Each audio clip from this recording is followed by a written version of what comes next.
Alright everyone, it's time for the Occult video 158, Inverting Negativity into Ambition. This is going to go along, be a little bit of a primer to a booklet that I'm actually writing now, that I've announced, that I'm going to be writing two, booklet-length works for October. Then, once those are done, once those are released, it's right into the Ars Goetia. I've got some exciting stuff coming up. Probably after that, the other works of the Lesser Keys. I want to release them on their own. They are technically separate texts. It's like the Bible. All the books of the Bible were originally separated. They were different oral and literary traditions. They got, enveloped together into a codicy. Then you have the Bible. But it's not a book, it's a collection of books. Same with the Lesser Keys. But this is a little bit of a primer on the same subject. More in brief, a little bit less detail. I go into some anecdotes, specific strategies, and so forth in the booklet that I'm not going to get into here as much. The basic premise is this. It's like guilt and fear that's imparted by society or religion. How I've pronounced for years that people should try to clear that up as a precursor to actual spiritual development. That is, like a lot of people, they go from like they were raised Christian, like, fundamentalist. They become a Wiccan, or they become, something else under the sun.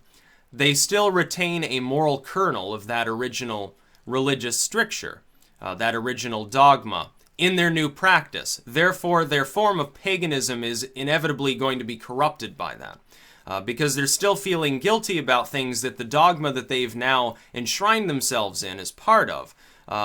They're still feeling guilty or fearful about things that are now acceptable under their dogma.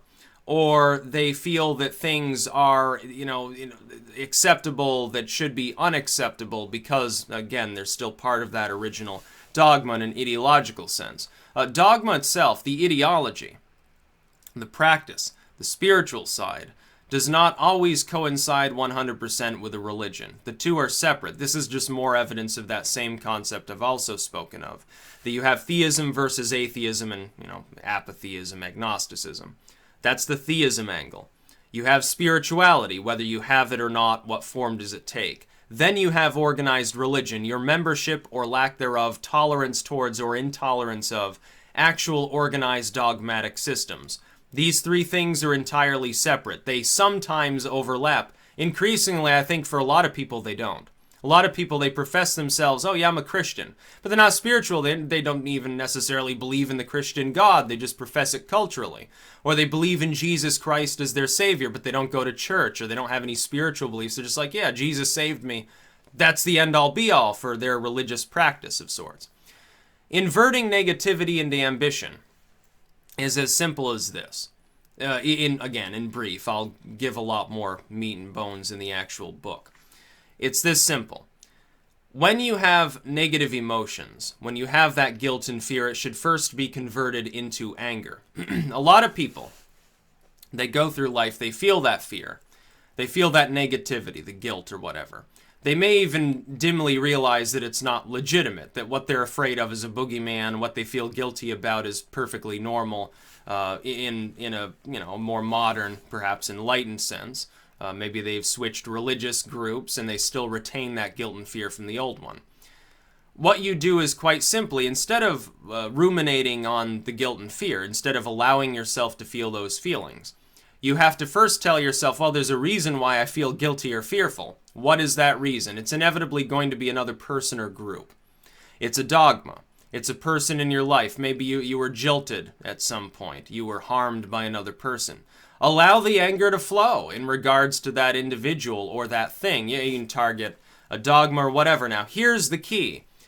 Once you get that anger flowing, you need to be constructive with it, because the best revenge is to succeed. Here's how you drive the ambition. You also have to have it in mind. If you simply allow yourself to be angry, a lot of people are reactive. They're in a bar, somebody pisses them off, they punch them. The other person has been physically harmed. They have taken damage. But they're the one getting arrested, the one that threw the punch. Ultimately, their enemy is going to sit there laughing at them. Oh, what a psycho. And now they're the ones in prison. If they're a little bit wiser than that, they don't confront directly. Maybe they try to get to screw the other person over in some other way, but it doesn't build them up at all. Now they've just become obsessed with another person, but they're not obsessing over the right thing. It's okay to be angry. It's okay to convert that guilt and fear into anger by realizing, hey, I was lied to, and here's the specific target. Well, I'm fucking angry. I'm angry at this dogma. I'm angry at this person in my life. I'm angry at whatever else under the sun. I'm angry at the priest. I'm angry at the ex. I'm angry at whatever. That's okay. Be constructive. Succeed. Use that anger to drive your ambition, and stress as well. I would say people being under stress. Now, some stress is, again, legitimate. It's basically a caveman reflex when you think about it. I mean, if you weren't able to feel stress or unease or frustration, human evolution would have been impossible. Most people would have gotten picked off by a saber-toothed tiger or some dire wolves at the time. Because Erg the caveman would be wandering through the woods, he wouldn't get that prickly feeling on the back of his neck as he's being stalked by a wolf. He just would have gone on his merry way, eating his mushrooms and, tripping out slowly and passing out in the woods only to wake up with no legs. That would have been Erg's problem. No, Erg had a reflex involved to allow him to feel stress, specifically to keep Erg alive. The problem is that human beings, groups of human beings, and dogmas that no longer even involve living human beings all hijack that mechanism within our lives to make us feel stress, to make us feel guilt or fear where we shouldn't be feeling it. That's the fundamental component of the entire system of driving ambition by doing essentially what amounts to emotional alchemy. You alchemize the negativity first into anger, but you have to have a proper focus and be constructive. If you become destructive, like let's say you're mad at a religion, and you go and you start attacking people that are part of that religion, well, eventually you're going to get killed for doing that. That's your problem. You've just destroyed yourself. You just handed your enemies your own life on a golden platter. Good job. A lot of people do that. Most people, when they get angry, they become destructive. They don't, when they get stressed, they shut up and they clam up and they work less. They feel like, they're just so anxiety-ridden they can't do anything. That's the wrong thing to do. It's okay to allow yourself to feel like that occasionally, and sometimes you will. The best among us, at some points, are going to feel too anxious to get done what they want done. The process is simple, though. When you get into one of those moods that most people tend to get into, they get a little bit obsessive over what's making them feel negative. Alchemize it, literally speaking. Don't feel guilt. Don't feel fear. You have to use your logic to determine whether it's legitimate. If you're feeling guilty about something that's legitimate to feel guilty about, leave that. It's there to help you because it's going to keep you from doing it again to avoid feeling that way. The problem is when it's been hijacked by someone who is seeking to do you harm. They're trying to screw with your head. Some dogma's trying to screw with your head. It's the way religion tends to operate. Not always, but tends to. It hijacks your survival mechanism. Oh, you're going to die someday. You better get right with Jesus. Oh, you're going to suffer if you don't join Allah. Something like that. It's a hijacking, literally speaking, of the human emotional systems, of human behavior, of human tendencies. And it's innate. Those religions co-evolved with human beings to be like that and become far worse than they were in the antiquated sense, specifically because the antiquated religions didn't do that and thus were less powerful than those that did cause guilt and fear and capitalize upon it and centralize and get people to squander their money on non-existent blessings. It's the whole point. It's why they survived. Once that anger flows, pick your focus. Figure out specifically how you're going to build yourself up. And there's where the ambition comes in. Now, here's another thing. I believe Scott Adams has alluded to this. I've never read, in all honesty, in full disclosure, I've never read any of his books, nor have I read any of his blog posts on these topics. I just looked at his political coverage. So I'll put that out there. So in full disclosure, he's probably talked about something roughly similar to this. He is a smart dude. He's probably figured this out. He talks about systems versus goals. And it is really fairly straightforward. What you're simply trying to do, instead of having in order to shame my enemies and build myself up, I am going to write a book. No. You have to become more ambitious than that. You have to almost become obsessive with the topic. Just start doing what you do. Start editing something. Start writing something. Start singing. Do some art, draw pictures, whatever you feel that you can improve upon. And don't ask anyone's permission. This is another important point.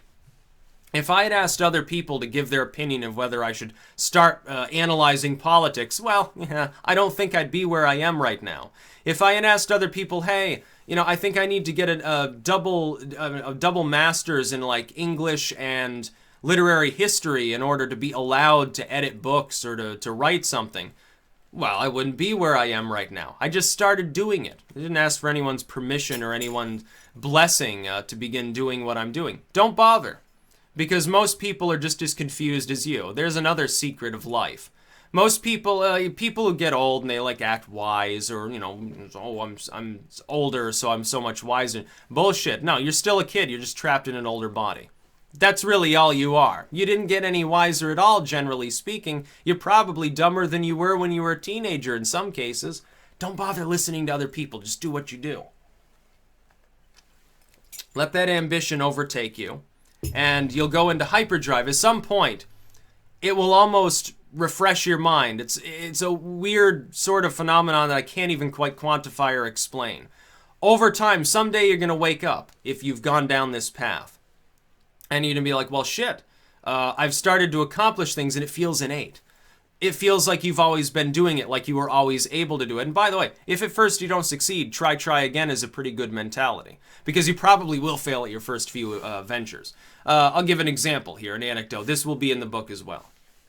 The first few times I tried to write anything fell totally flat. Like one of my publishers went under. Another one finally put the book before review and it was rejected. Others never got a response from. I was totally demoralized there for a good year.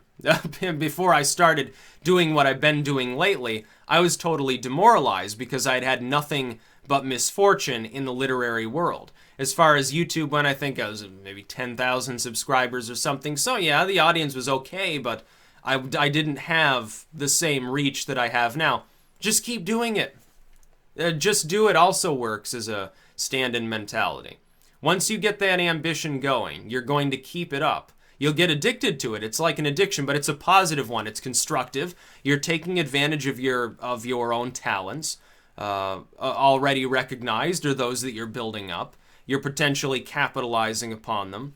You're also taking your mind off that guilt and fear. You no longer have the time to feel guilt or fear anymore. It's not necessary for your survival. It has nothing to... It's a hijacked defense mechanism that's related to your survival. Feeling guilt or fear about something that is legitimate, that has to do with your survival and well-being, is perfectly fine. Well, I'm afraid, I'm kind of afraid of lightning. I don't go wandering around outside in a storm carrying a copper pole. That's probably a good idea. Oh, I'm afraid of bears, so, I don't slap myself. I don't staple stakes to my penis and go dangling from a tree out in the woods. Probably a good idea. There are things that you probably should avoid doing. Oh, yeah, I ran over a homeless bum with my car. I feel kind of guilty about that. Yeah, you should avoid doing that in the future. Even if it was an honest mistake. Don't do it again. Be more mindful when you drive. Those are fine. But when you start feeling guilt and fear about things that are clearly nonsense, oh yeah, I beat off the other day, I feel so guilty, I think Jesus was watching. Oh, I'm afraid that I'm going to get dragged off to hell because, I have, whatever sexual proclivity. That's nonsense. That was given to you by people who are long dead. It didn't save them when they were practicing that fucking religion, now did it? No, they're still in the grave. You'd still dig up their skeleton today. It looks very much like any other skeleton from the era.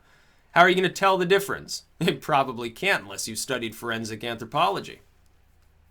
Oh, I studied some of these human remains and I can determine the gender and maybe the race. And so that's about all. We found this hand axe next to this skeleton. Maybe that tells me something more. Otherwise, you're not going to be able to tell between them very readily. They still don't even know where Jesus himself was supposedly buried. Every other rock they ever dig up, they declare to be the tombstone of the Messiah. Now, isn't that wonderful? Isn't that lovely for tourism over in the old world? Now, you need to become more ambitious. Now, this isn't for everyone. Not everyone can benefit from this. If you're a very passive person, if you don't have any kernel of ambition, I don't know, it might not work. I can only speak as an anecdote. I've always had that latent ambition, so maybe that helped. But I think it could help a lot of people. And don't think I'm going down like the self-help bullshit route or anything like that. I'm just telling you what's worked for me. You can try to replicate it. Maybe it works for you. But it starts with taking those negative emotions, converting them into something empowering. Music, by the way, helps. When you're trying to build up this sort of fury, in order to become more ambitious. It helps if you choose like surroundings and music and stuff that helps get the anger flowing more. That makes you feel specifically empowered in your anger. That gives you sort of, I don't know, berserker mentality or something. That's basically what you need to do. Once it starts flowing, though, do not allow yourself to get out of control and either destructive towards others or self-destructive, because then your enemies win. And the whole point is to shame them. The whole point is to build yourself up to become bigger than you are, more successful in some measure or vary. And that's going to differ between people too. And I cover this. There's a difference between what succeeding means to someone who has lower ambitions or goals, a lower, in terms of how much effort it takes to achieve them, not in any objective measure, and somebody who wants to live the $10 million home and 5 limousine fleet lifestyle. If that's what you consider to have succeeded in life, there's a very good chance that you fail. Now, some people might have that iron will so they can succeed at that anyway. Okay, good on them. Good job. You succeeded at what you want. If your ambition is, hey, I just want a modest home and to get by and not have to work as, 9 to 5 every day for the rest of my friggin' life, that's more attainable. A lot of people are able to do that, even in a society that ultimately lacks a lot of upward mobility, like most around the world today. It is still possible to succeed at some of the things that you want. And you don't need to get everything either. Fixate on 1 or 2 things instead of fixating on a whole slew, a whole array of the things that you want. Simplify it a bit. The other part is study a bit of Epicureanism. Indulge in those simple pleasures. They're cheaper. They're more easily attained. Sometimes, hell, they're free. Grow a pot of flowers. Maybe your ambition is just that. Well, then you succeeded at life. You achieved your ambition. Now, maybe your next ambition is you want to make $1 million. Okay, that takes a little bit more time. But it's not a magic bullet for everybody. I'm sure that there are those who would be unable to do this. It's not necessarily going to magically make you successful. But it's worth a shot, and it's better than feeling guilty and fearful all the time about a bunch of bullshit that was given to you by other people. Somebody else made you feel that way. That person may have lived 2,000 years ago. Does that really make any sense at all? No. And if there's a God up there, does that God really want you to feel guilty about all these things? Because some other human, some perfectly fallible human being decided, oh, well, people should because we want to control them. We want to administer a sacrament indirectly, be the intermediaries of God. Well, that doesn't make any sense. What if it's another person living today? Some person that you just don't like did something and it bothers you in some way. It makes you feel afraid for your future. It makes you feel sad. He fucking stole my car. Okay, well, you could go and punch him out and end up in jail. Or you could try to be more constructive than that. There are ways to destroy an enemy that don't involve directly destroying them.